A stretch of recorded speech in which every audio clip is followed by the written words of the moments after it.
Telangana CM Revanth రెడ్డికి picture clear అయిందా? వ్యవస్థను సెట్ చేసేందుకు తనేం చేయాలో స్పష్టత వచ్చేసిందా? ఇక తగ్గేదలే అంటూ యాక్షన్ షురూ చేశారా? ఓ మంత్రి ఓఎస్డీ మీద యాక్షన్ ఆరంభం మాత్రమేనా? లిస్టులో ఇంకెంతమంది ఉన్నారు?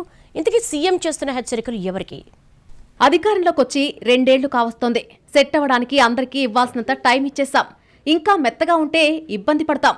మొదటికే మోసం వస్తుందని తెలంగాణ సీఎం రేవంత్ రెడ్డి భావిస్తున్నారా? అందుకే ఇన్నాళ్లు గోడకు వేలాడదీసిన కొరడాని కిందకి దించారా? ఇక దానికి పని చెప్పాలని డిసైడ్ అయ్యారా అన్న చర్చలు జరుగుతున్నాయి కాంగ్రెస్ సర్కిల్స్ లో. మరీ ముఖ్యంగా ఈ 2 ఏళ్లలో వివాదాలకు కేరఫ్ గా మారిన వాళ్లందరికీ చెక్ పెట్టాలని డిసైడ్ అయినట్టుగా కనిపిస్తుందని చెప్పుకుంటున్నారు.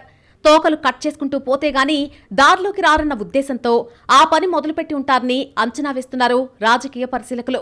అందులో భాగంగానే ముందుగా మంత్రి కొండా సురేఖ ఓఎస్డీ సుమంత్ ను తొలగించి ఉండొచ్చని భావిస్తున్నారు.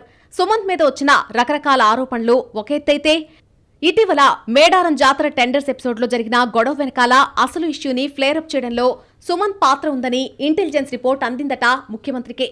దీంతో మంత్రి ఓఎస్డీగా ఆయన తొలగిస్తూ ఆదేశాలు జారీ చేసింది ప్రభుత్వం. మేడారం ఇష్యూనే కాదు, శాఖలో కూడా సుమంత్ అంతా తానే నడిపిస్తున్నారన్న ఫిర్యాదులు కూడా ఉన్నాయి.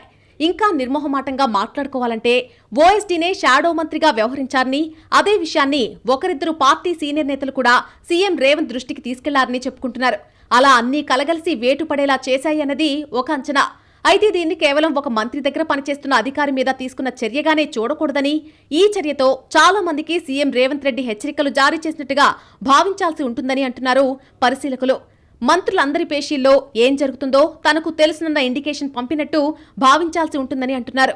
ఇకపై ఎవరినీ ఉపేక్షించేది లేదని క్లారిటీగా చెప్పేసినట్టయింది అన్నది ఇంకో వెర్షన్. మంత్రులు తమ పేషీల్లో ఉండే ఉద్యోగులతో జాగ్రత్తగా ఉండాలని హెచ్చరించినట్టయింది. ఇది కేవలం మంత్రి కొండా సురేఖ వరకే పరిమితం కాలేదు. జనం తాకిడి ఎక్కువ ఉండే ఒక మంత్రి కార్యాలయంలోని సిబ్బంది మీద కూడా సీఎంఓకి ఫిర్యాదులొచ్చినట్టు సమాచారం. ఖమ్మం జిల్లాకు చెందిన ఒక మంత్రి ఛాంబర్లోని ఉద్యోగిపై కూడా ఇలాంటి ఫిర్యాదులు వెళ్లాయట. దక్షిణ తెలంగాణకు చెందిన మంత్రుల పేషీల్లో ఉద్యోగులు అంతా తామై నడిపిస్తున్నారన్న సమాచారంతో కొందరు ఉద్యోగుల వ్యవహారంపై ఇంటెలిజెన్స్ ఫోకస్ చేసినట్టు తెలిసిందే.